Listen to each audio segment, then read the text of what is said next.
Hello friends, আসসালামু আলাইকুম। আজকে আমি তোমাদেরকে বোট লিলি বা মজেস ক্রাডুট এর গাছে কিভাবে বেড়ে ওঠে, গাছের পরিচর্যার বিষয়টি জানাতে যাচ্ছি। এই গাছটি খুবই জনপ্রিয় একটি ইনডোর প্লান্ট।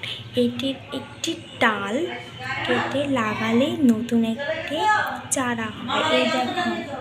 এই দেখো আমি এখান থেকে একটি কাটিং করে এখানে বসিয়েছি এবং এর সাথে আমি সার হিসেবে ডিমের খোসা দিয়েছি।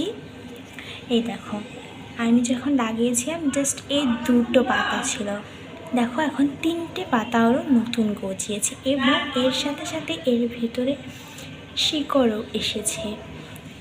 এছাড়া এই গাছে বেশি পানি দিতে হয় না, বেশি সূর্যের আলোও লাগাতে হয় না, খুবই দ্রুত এটি বেড়ে ওঠে। আমি যখন এটিকে কিনে এনেছিলাম তখন এটি জাস্ট এতটুকু ছিল, অনেক ছোটো ছিল। তা থেকে আমার মাত্র 1.5-2 মাসে এত বড় হয়েছে। এই গাছের মাটি ঝুরঝুরে রাখতে হয়, এছাড়াও এতে পানি খুব কম দিতে হয়। শীতকালে 15-20 দিনে একবার এবং গ্রীষ্মের দিনে সপ্তাহে একবার পানি দিতে হয়। এছাড়া এটি কম সূর্যের আলো লাগাতে হয়, বেশি সূর্যের আলোতে লাগলে এই গাছের পাতা পুড়ে যেতে পারে। দেখো পিছনেরটা কত বেগুনি। এই দেখো এই গাছের আরও আপডেট জানতে আমার চ্যানেলকে লাইক করো, সাবস্ক্রাইব করো।